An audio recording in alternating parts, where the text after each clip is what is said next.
Welcome to Grey Golfers. We're here to help you Grey Golfers realise and reach your potential. It's all about you. So hit me up with whatever questions you've got and I will answer.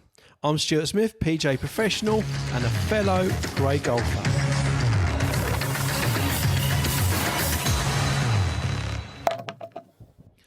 Hi everyone and welcome to another podcast for Grey Golfers. And today's one, we're going to try something different and we're going to talk about thinking and how to think and use your imagination whilst out on the golf course. So I know this seems a bit strange for doing it on a podcast, and I spoke to my guys in the shop about it and they said, well, why don't you do it on one of your YouTube channels? I was like, well, because what I want people to do, I want you to engage your brains more and think about it and visualise it. So if we do it on a podcast, then whilst I'm talking about this and sort of going through things that I do that hopefully can help you, you can listen to this and try to engage the thinking and imagination part of your brain. So what we're going to do, we're going to look at specifically short game and how important imagination and visualization is for you to hit successful short game shots, but we're also going to cover a little bit of long game because obviously people want to help with that part. So if we start on a drive, and what your pre-shot routine is normally where all the imagination and thinking and brain work comes into its own here. So the first thing is the lie, where on the tee shot, whether it's a par 3 or driver, you always have a perfect lie, so you don't have to worry about that, and you can pick the club that the yardage suggests. So the thinking and the imagination part comes in. We're not really going to talk about wind, so let's say there's no wind, then we don't have to worry about that. Is that when all of us hit a ball, hopefully we all have a standard generic shape to our shot, which is either fairly straight or it moves left to right or right to left. And what we've got to do is that, let's imagine we're playing snooker. Okay, so when you hit a shot in snooker, you don't hit the ball, the white ball, cue ball, into the hole. What you do is you aim it at a point and your brain picks out whereabouts on the ball you're trying to hit, the cue ball needs to hit it in order to send it into the pocket. Okay, so therefore you have a start point, and that start point is what we need to identify in golf. So in snooker, we find it very easy to say, okay, we need to hit 2/3 of the ball on the right, let's say, to knock it into the pocket. We're not going to aim for the pocket itself, which would be, I don't know, the fairway or the green or the hole.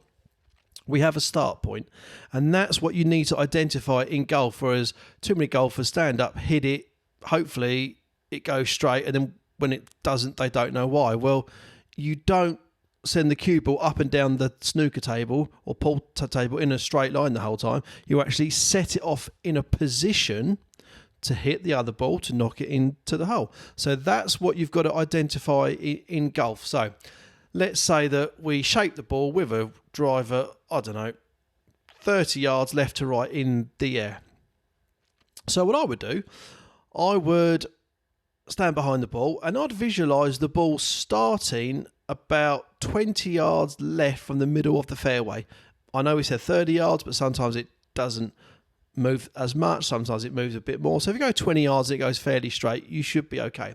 So instead of looking down the fairway, we work out where the middle is, move your eyes left to 20 yards and just stand behind the ball and visualise the ball flying towards that point, going up in the air. So if you've seen the top tracer on Sky Sports Golf where they show the ball, that kind of line is what you are trying to imagine. That's what you need to do. So you stand behind it, you imagine it flying towards your point, going up into the air, reach its highest point, and then coming over to the right hand side. This is if you fade or slice it, of course, and then landing on the fairway. Then all you do, you set up, you aim at your start point. So same as going back to snooker again, we aim at where we want to send the cue ball at, not where we want the ball we're trying to hit to go to, because obviously that's into the pocket, and unless it's a dead straight pot, we don't want to do that. So you aim at where you want to hit the ball, you hit the shot, and hopefully it then comes back. And then for your next shot, if you're on the fairway, it's pretty much the same thing. Normally what you would find is that the longer the club, the more shape, the more movement there is. So let's say the driver was 30 yards, your fairway might be 20 yards, your hybrid might be 15 yards, a 7-iron might only be 10 yards, and so forth. So you always visualize the ball going at your start point. You always visualize the shot in snooker going and hitting the ball at where you need to hit it. And that's what you got to remember on all this long game stuff.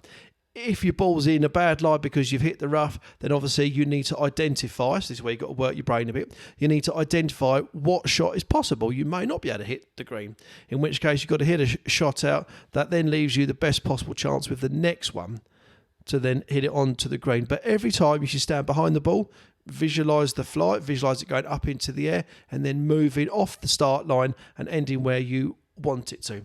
So remember that snooker analogy that we just talked about, where when you play snooker, you send the ball, the cue ball, at a point to hit the other ball to go into the hole. We don't send the cue ball into the hole. Okay, so if you slice it and you aim it down the middle of the fairway, I'd say that's not the brightest move in the world, because the ball's going to keep going right. If you're right-handed, it's going to keep missing the fairway. So stand behind, visualise the ball starting left of where you want the ball to finish, visualise it going up in the air and then coming round. So for all sort of full shots, as long as you've got a good lie, that's what you need to do. So let's look at short game in particular, because that's the bit I really want to talk about. Let's start with pitching. So the process in pitching is that you need to know your yardages. So how far does the full wedge go? How far does a 3/4 one or even a half one? And this day and age, you probably will have 3 or 4 wedges in your bag. Okay, so therefore to hit different distances is almost a bit easier because a wedge does a different job. And again, the ball will move a tiny bit, nowhere near the amount of a driver. So you need to stand behind and visualise the ball starting left or right, depending on your shape, and then coming back and landing towards the hole. Now, the harder you hit it, okay, this is for the average golfer, the harder you hit the ball, probably the quicker the ball will stop, because it's going to fly a bit higher, it's going to have a bit more spin on the ball. It should come in and stop as long as it lands on the green. The softer you hit the ball, probably the more release you'll get after impact. So you need to work that out. So if you've got a full, on let's say gap wedge, where the ball will hit the green and stop fairly quickly, if you've only got a 3/4 gap wedge, well, it's going to land and then release a bit more. So you need to adjust that in your thinking beforehand. So with a pitch, it's all about knowing your yardages, working out your yardages, still standing behind the ball, still visualising it, and just understanding that if it's not a full one, there's going to be a bit more release on the ball. Chipping, this is where it does start to change now. So when let's go back to snooker again quickly. When we decide where we're going to send the cue ball, we are always focused on striking the cue ball to where we want to hit the next ball. This is important you remember this. We're not worried about the hole or the pocket in this case. We're worried about hitting the ball in a certain position, which then sends that into the hole. Okay? When you play golf, what I see, and some of you may be listening to this now and say, no, I don't do this. I can assure you all do, because I've watched you all. You all look at the hole. That is the same as in snooker, sending the cue ball directly towards the hole and not worrying about the red or the colour that you're trying to hit. So what we're saying then is that when you go for the colour, that is your focus point. Your focus point is on where you're going to hit that other ball. Our focus point in chipping is where we land the ball. Okay, so your landing ball in chipping is the same as what part of the ball you're going to hit in snooker with the cue ball. We don't worry about the pocket in snooker. We're not going to worry about the hole on a chip shot. We worry about where we're going to hit the ball in snooker to send the other one into the hole, and we worry about the landing zone. So let's say we have the perfect lie. So we're on the fairway. All we've got to do is select a landing zone that the loft of the club then takes it from the landing zone to the hole. And the only thing you have to worry about is striking the ball hard enough to land on your landing zone. If you're playing snooker, the other thing you have to worry about is getting the cue ball to hit the other ball in the right position. And if we do that, the other ball goes into the pocket. And if you land it in the right place with the right club when you chip, the ball ends near the hole. Okay, so try to remember that analogy about the snooker and the fact that where you hit the other ball is your focus in snooker, and therefore where you land the ball when you chip is the most important thing.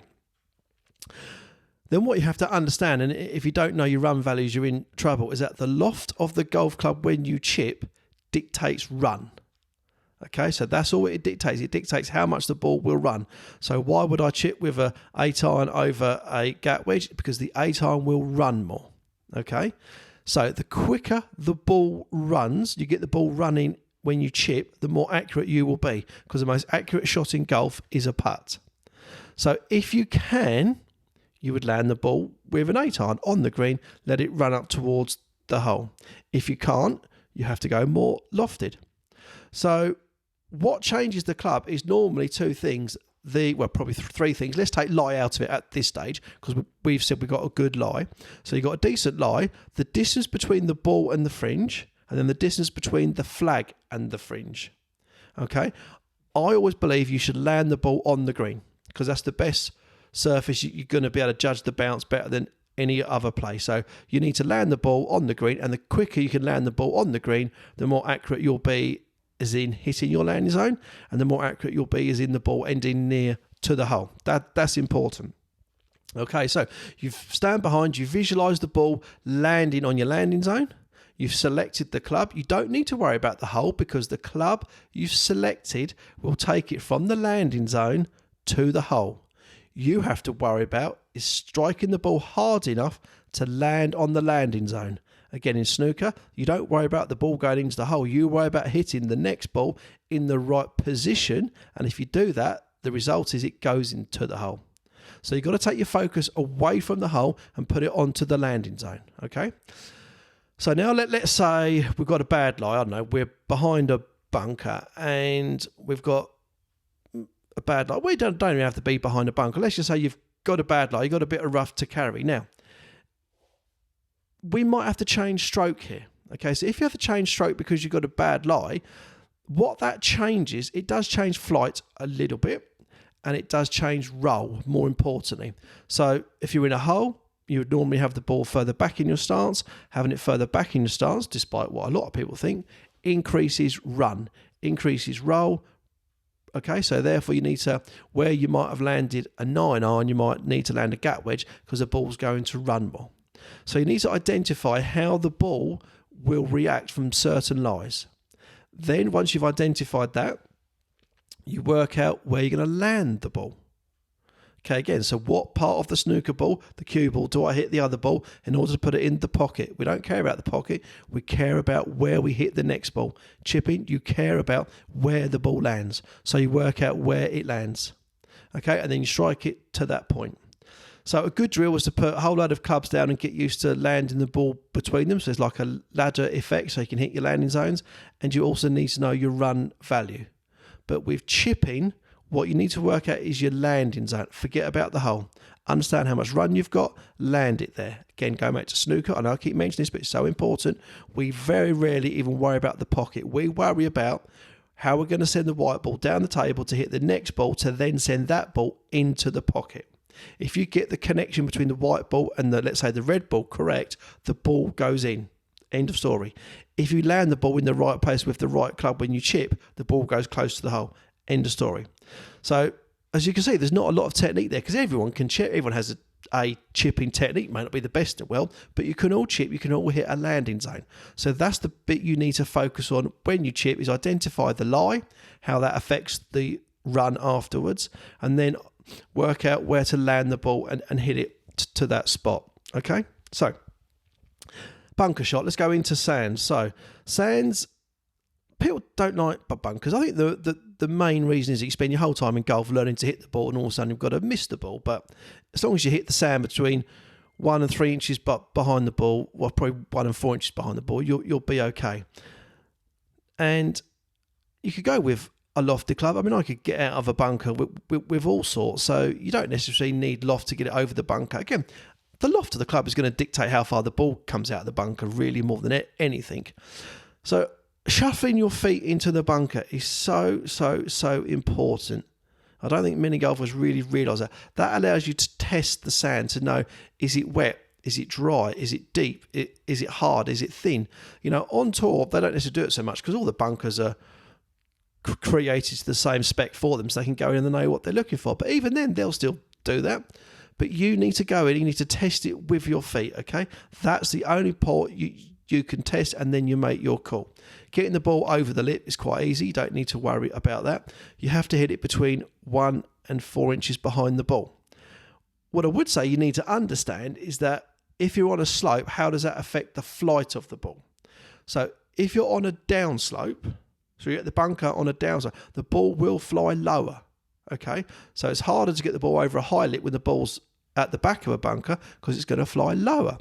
Be wary of that. You need to come down steeper, hit it a bit harder to pop it up. When you're up the face of a bunker, to get the ball to go up is really easy, but to get it to go forward is harder. Okay, so they're the sort of things you need to think about. So you might need to change how hard to hit it, depending if you're at the back of a bunker, you can hit it softer. If you're up the front of a bunker, you need to hit it harder. Okay, but again, the visualization in a bunker isn't so much more that. It's more to do with preparation, I would say. You've got to test the sand. You've got to understand how the lie will affect the ball. At the back, flies lower. Up the front, flies higher. If you remember that, you always give yourself much more chance of coming out of a bunker. Again, and that's important. Okay, let's look at putting. So this is obviously where it all comes to an end on each hole. You either put it in the hole or you don't. And what you have to remember is you only ever hit a straight putt. Okay? That's all you do. The green might move the ball 5 foot from left to right or right to left, but you only ever hit a straight putt. So let's go back to the snooker again. So let's just say that we're middle of the table. The ball is, I don't know, just left of the brown spot. You want to pop it in the top left-hand pocket. You have to hit the ball quite fine, and therefore there's probably about 2 or 3 foot of movement right to left after the cue ball hits the red ball to send it in to the pocket. That's the break in putt. Okay, so again, so all you do is you work out, okay, where is my straight point? My straight point is 2 foot left the hole, let's say. You get a marker, 2 foot left. You visualise the ball rolling towards your marker, and as it slows down, you visualise it turning into the hole. But what you've got to do is you've got to hit it 2 foot left. Okay? Don't hit it straight and then try to twist it one way or the other. You only ever hit a straight putt. So your preparation here is about working out where to start the ball. Okay? So this snooker analogy will be quite good for you. So we start the ball on a putt. We start the ball on a pitch. We start the ball on a full swing. We start the ball on a driver. Yeah? They're all those parts. That's where you got to work out first of all. The thinking comes into it on those parts there. You can visualise it all, going along that line, then moving towards the hole, but that comes into thought. Bunker play. How does the lie affect what the ball will do? Okay? Chipping. Where do I land the ball? Yeah, so think about snooker to help with all of these. Visualise the ball landing somewhere, starting off somewhere, flying high, and then coming back to where you want to. And you've then got to step up and be brave enough to hit it on that spot or to land it on that zone. If you do that, you've got a chance to be successful. Okay, so hopefully this has helped you. Hopefully you understood what we've talked about here. If you do, great. Subscribe, because we've got some great prizes coming up. Subscribe to our YouTube channel, Grey Golfers, and hopefully we'll have some more stuff out for you very, very soon.